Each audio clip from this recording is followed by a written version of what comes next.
Ini di bagian fotografinya ada yang cukup menarik nih. Ini kan pertama kali kita lihat emang kelihatan aneh ya, kok ada lampu flashnya itu ada dua bagian. Ini dual tone warna buat flashnya, kemudian ada ring light. Nah ini ternyata buat ring lightnya ini nanti bisa berfungsi atau nyala ketika kita melakukan pengecasan, kemudian bisa menyala dan warnanya bisa kita atur kayak gini caranya. Di bagian fotografi kalian klik di bagian gambar flash atau gambar petir. Nah kalian pilih aura light selalu hidup. Nah ini nih kayak gini aura lightnya, dan ini bisa kita atur nih ya, dari merah hingga putih kayak gini. Nah ya kan, makin terang kalau merah, makin meredup, dan tentunya makin warm, makin hangat. Mantap banget buat inovasi baru yang dimiliki oleh ponsel Vivo V27, bukan V27 tapi V29. Halo, apa kabar kalian semua? Di video kali ini kita punya kesempatan buat unboxing ponsel terbaru dari Vivo yang emang sekarang ini belum resmi diperjualbelikan ya. Ini ada ponsel dari Vivo V29, dan kemarin juga kita udah sempat bahas review sekaligus unboxing dari pendahulunya yaitu Vivo V27. Padahal Vivo V27 itu rasanya baru aja kemarin di launching ya. Lebih tepatnya baru kisaran 3 bulan atau 4 bulanan lah. Sekarang ini udah muncul aja buat generasi penerusnya yaitu Vivo V29. Buat tampilan boxnya ini emang kelihatan cukup berbeda. Ini terdapat kayak ring gitu ya. Kemudian di sini ada keterangan Vivo V29 dan kita lihat bagian sampingnya. Di sini ada juga keterangan Vivo V29, kemudian bagian atas buat varian memorinya. Dan yang akan kita bahas di video kali ini buat varian RAM 8 per 256 GB. Karena kalau nggak salah nantinya bakalan ada dua varian sih. Dan ini warna yang kita pilih atau lebih tepatnya yang kita pegang adalah unit dengan warna hitam.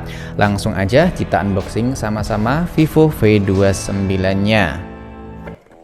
Oke. Dan ini buat tampilan dari ponsel Vivo V29-nya. Kita mendapatkan satu buah jelly case atau soft case bening kayak gini, lumayan. Buku panduan dan juga buku garansi. Buat adapter chargernya kayaknya masih sama kayak pendahulunya ya. Ini dibawain adapter charger sebesar 80 watt dengan kabel pengecasan, tentunya USB Type-C atau USB Type-A. Dan inilah buat tampilan desain dari Vivo V29 5G. Ya, buat tampilan desainnya ini nggak jauh berbeda dengan adiknya atau lebih tepatnya Vivo V27. Buat finishing dan feel genggamnya menurut saya sih sama aja, nggak ada perbedaan sama sekali. Jadi feel genggamnya itu masih kerasa hampir mirip-mirip banget. Ya bisa dibilang nggak terasa banget buat perbedaan dari segi bodinya ya. Misalnya buat finishing dan juga warna yang kita bahas ini buat warna hitam. Karena buat Vivo V27 sendiri nantinya bakalan ada 3 varian warna kalau nggak salah ya. Itu warna merah yang kemarin itu sempat rame banget. Karena sebagian besar dari reviewer itu udah pada posting atau bikin bocoran dengan warna merah. Dan ternyata itu adalah salah satu warna dari ponsel Vivo V29 5G. Jadi ada warna hitam, warna biru, kemudian warna merah. Ini kalau nggak salah ya. Ya karena saya juga belum dapat informasi lebih lengkap. Ini bisa kita perhatiin yang kelihatan berbeda.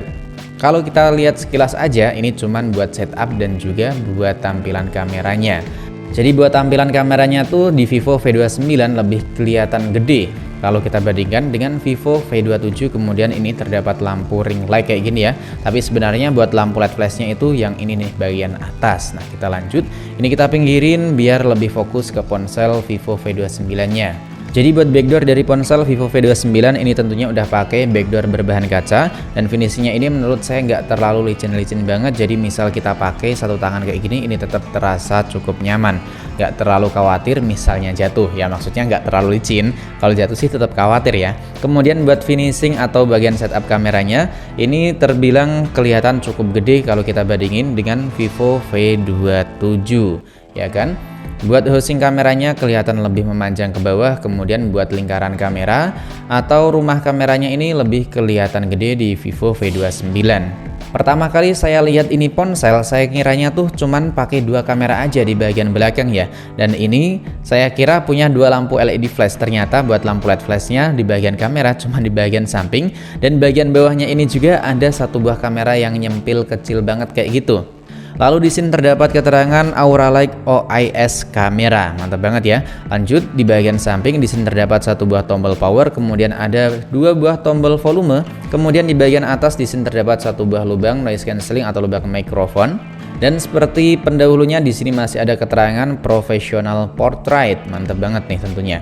Dan di bagian samping kiri di sini polos, gak ada lubang apapun. Sedangkan di bagian bawahnya di sini terdapat satu buah lubang SIM tray dan ini cuman dua kartu SIM, gak ada slot kartu memori eksternal. Ada satu buah lubang mikrofon, port USB Type-C, kemudian terdapat satu buah lubang speaker. Ini buat tampilan depannya. Udah kelihatan banget kalau ponsel ini punya tampilan layar curved atau layar melengkung. Nggak jauh berbeda dengan pendahulunya. Kalau kita samain kayak gini, lebih lekukan mana nih? Oh, masih kerasa ini ya. Sama aja menurut saya dari kedua ponsel ini. Cuman kalau kita perhatiin lagi, bodinya sedikit lebih tipis dibanding Vivo V27. Dan ini nggak terlalu kerasa banget buat perbedaan ketipisannya. Tapi kalau kita lihat gini sih udah kelihatan cukup sedikit berbeda. Inilah tampilan awal dari ponsel Vivo V27 5G. Ini kita ubah aja buat wallpapernya, kita ganti dengan warna yang cukup terang. Nah, ini buat bezel bagian atas, ini masih tetap kelihatan tipis dengan tampilan layar Neo Display. Bezel bagian samping kanan kirinya masih tetap tipis, begitu juga buat bezel ataupun dagu di bagian bawah. Dan ini lagi-lagi masih hampir sama dengan ponsel dari Vivo V27. Ya, nggak perlu kita bahas lah buat perbedaannya, atau lebih tepatnya nanti buat komparasi atau perbedaan antara V29 dengan V27 akan kita bikin juga buat video komparasinya. Ini kita lanjut aja buat bahas dari ponsel Vivo V29.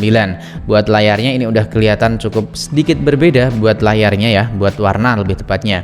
Buat layarnya ponsel ini udah memiliki opsi refresh rate tinggi di 120 Hz dan ini langsung lompat dari 60 ke 120, kemudian pengalihan pintar. Jadi nggak ada opsi buat refresh rate 90 Hz ya. Selanjutnya kita lihat buat koneksinya, di sini terdapat apa aja. Nah, di sini tentunya ponsel dari Vivo V29 udah memiliki fitur NFC. Kemudian buat layarnya sendiri dari Vivo V29 ini udah punya resolusi hingga 1,5K. Jadi ada peningkatan dibanding Vivo V27 sebelumnya.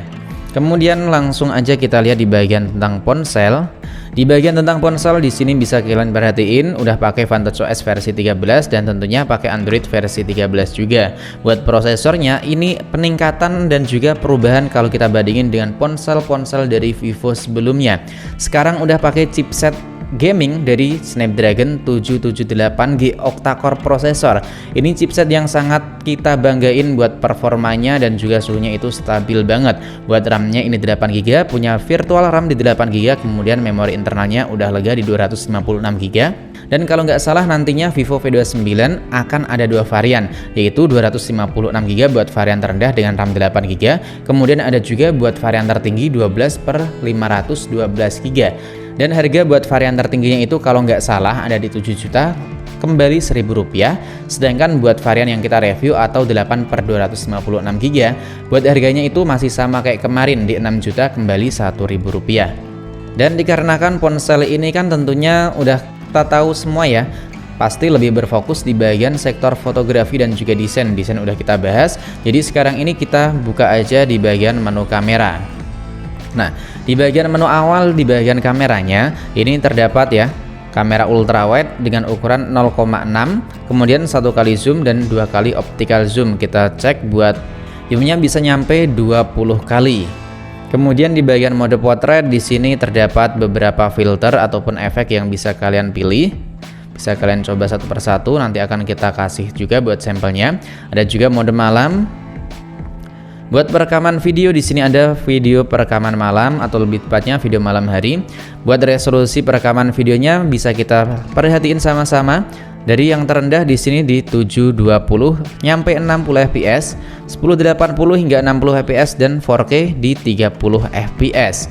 Kemudian kalau kita ini ya pilih di bagian resolusi 1080 30 fps, ini bisa kita aktifin buat stabilisasi ultra ya, 1080 60 fps bisa kita aktifin stabilisasi. Tapi buat 4K, mantap, ternyata masih tetap aktif ya. Tapi di stabilisasi standar kalau ultra langsung beralih ke resolusi 1080 60 fps. Mantap banget nih. Buat perekamannya bisa 4K dan punya stabilisasi. Kemudian ada juga ini menu film mikro, dan di bagian lainnya bisa kita perhatiin sama-sama. Di sini ada resolusi tinggi, panorama, dokumen, gerak lambat. Kita cek terlebih dahulu buat slow mo bisa nyampe berapa fps. Nah, ternyata buat 1080 cuman di 120 fps. 720-nya mentok di 240 fps, ya cukup lumayan lah. Kemudian di sini ada menu selang waktu, bulan super, astro, mode pro, olahraga, makanan, tampilan ganda, dan juga foto live.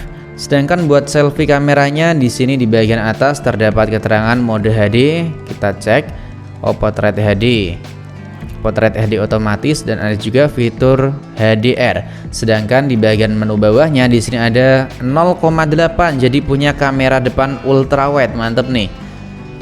Bisa nyampe 0,8 meskipun nggak 0,5 atau 0,6 kayak kamera belakangnya ya. Kemudian ada mode potret, di sini juga sama, ada mode malam. Lalu buat perekaman videonya di sini ada juga ya kamera ultrawide 0,8, dan kita cek buat resolusinya. Buat resolusi kamera depannya di sini juga bisa nyampe 4K. Wih, mantap, 4K 30 fps. Dan kalau kita aktifin stabilisasi langsung beralih di 1080 30 fps. Tapi kalau kita matiin ya bisa 1080 60 fps atau 720 60 fps. Mantep banget buat ponsel dari Vivo V29 ini. Dan tentunya buat filter-filternya masih sama, bisa kita pilih atau lebih tepatnya opsinya bisa kalian atur ya. Ini masih terdapat banyak filter yang bisa kita pakai satu persatu, mantep banget nih. Nah, lalu ada juga buat film makro atau film mikro, dan di sini buat menu kameranya sama aja kayak kamera belakang tadi yang udah kita bahas. Apakah bisa berubah? Ya, mantep. Ternyata bisa langsung beralih ke kamera ultra wide. Sedangkan buat kamera belakang kita cek, oh, perekaman video kamera belakang ternyata nggak bisa pakai kamera ultra wide nya, langsung di 1,0. Kita pakai resolusi 4K nih ya, nggak bisa pakai kamera ultra wide. Tapi kalau kita berubah ke 1080 ini bisa pakai kamera ultra wide kayak gini. Dan coba kita aktifin buat stabilisasinya ya. Dan ternyata kalau kita aktifin stabilisasinya, kamera ultrawide-nya juga nggak bisa kita pakai. Dan kita coba aja apakah bisa beralih ke kamera ultrawide. Ya, mantep, ternyata masih bisa beralih ke kamera ultrawide. Kita lihat terlebih dahulu buat memori sistemnya, ini pakai berapa giga yang kemakan. Ini kita lihat sama-sama, buat sistemnya lumayan gede di 24 giga. Ini belum kita update buat sistemnya ya. Oke, sekarang ini waktunya kita install beberapa aplikasi buat ngecek berbagai spek maupun fitur yang ada di ponsel Vivo V29 ini. Oke, sekarang ini udah selesai buat download beberapa file yang kita butuhkan, lebih tepatnya aplikasi-aplikasi penting yang sering kita pakai buat ngecek ya. Ini cek terlebih dahulu buat multitouch-nya nyampe berapa. Nah, ini multitouch-nya bisa nyampe 10 sentuhan. Kemudian kita cek pakai device info Huawei. Di sini buat RAM-nya 8GB masih pakai LPDDR4X, kemudian flash-nya udah UFS. Dan buat SoC-nya di sini kedeteksi pakai Snapdragon 778G dan udah pakai 6 nanometer. Kemudian buat sistemnya ini berjalan pakai Android versi 13. Dan buat layarnya sendiri udah pakai resolusi 1,5K, jadi ada peningkatan dibanding Vivo V27 5G. Kemudian yang bikin paling menarik lagi buat kerapatannya ini tinggi banget loh, nyampe 453, dan ini udah support dengan white color gamut. Kemudian buat memori RAM-nya di sini tergolong cukup gede ya buat makan memorinya. Ini tersedianya di 3GB lebih 600 MB, dan aplikasi yang kita buka ini 1 2 3, cuman 3 aplikasi, tapi memori RAM-nya yang free cuman segini. Kemudian buat kameranya ini tergolong cukup menarik. Kenapa kita bilang menarik? Karena sedikit berbeda dengan Vivo V27 sebelumnya.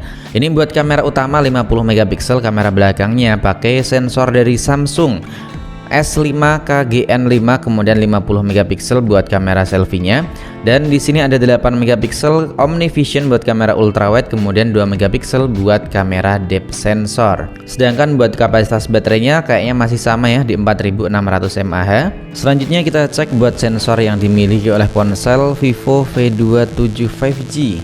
Di sini terdapat berbagai sensor, sensor magnetik ada, kemudian sensor giroskopnya kita cek di sini tentunya sih udah pakai giroskop hardware. Ya, ini giroskopnya hardware, vendornya dari Vivo sendiri, mantep banget.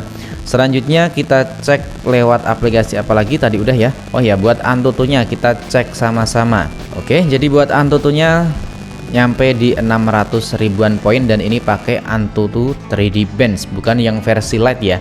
Jadi menurut saya sih lebih akuratan ini, kalau versi Lite itu skornya lebih ditinggi-tinggiin aja gitu Bang. Menurut saya sih gitu, karena emang skornya beda banget. Selanjutnya mari kita cek buat kualitas audionya apakah ada peningkatan atau enggak di ponsel Vivo V29 ini, karena biasanya selain seri flagship itu masih pakai mono speaker. Masih pakai mono speaker aja ya, ini masih jadi langganan. Selain ponsel flagship pasti pakainya mono speaker aja, tapi buat kualitas audionya menurut saya sih enak banget ya. Dan kalau kita pakai buat nonton video kayak gini, ini bisa muter video YouTube nyampe resolusi berapa ini? Wih, mantep ya, dari resolusi terkecil di 144p 60 HDR hingga resolusi 4K, support HDR semua 60 fps, mantep banget. Nah, buat kualitas audionya emang cukup disayangkan karena masih pakai mono speaker, tapi buat kualitas layar ini udah mantep banget. Selain punya panel AMOLED, tadi udah kita bahas ya di waktu kita cek pakai itu Info HW, kerapatannya tinggi, kemudian udah punya white color gamut. Jadi buat kualitas gambarnya ini wih mantep banget. Jadi ponsel dari Vivo V29 ini upgrade-nya udah kerasa banget dibanding ponsel Vivo V27 sebelumnya. Cuman yang cukup saya sayangkan, ini ponsel masih pakai mono speaker, kemudian ini buat sensor kamera utamanya udah nggak pakai IMX766 seperti pendahulunya, lebih tepatnya nggak kayak Vivo V27 ya. Dan buat full reviewnya atau lebih tepatnya buat review dari ponsel Vivo V27 bisa kalian ikutin aja channel ini, karena buat video kali ini kita berfokus buat pembahasan dari video unboxing dan juga beberapa spesifikasinya aja, nggak review, lebih tepatnya belum nyobain secara lengkap dari kualitas fotografi maupun videografi dan juga performa yang dihasilkan oleh ponsel Vivo V29 ini. Dan jangan lupa tinggalkan juga saran ataupun kritik kalian di kolom komentar. Sampai di sini dulu buat video kali ini, sampai jumpa lagi di video selanjutnya.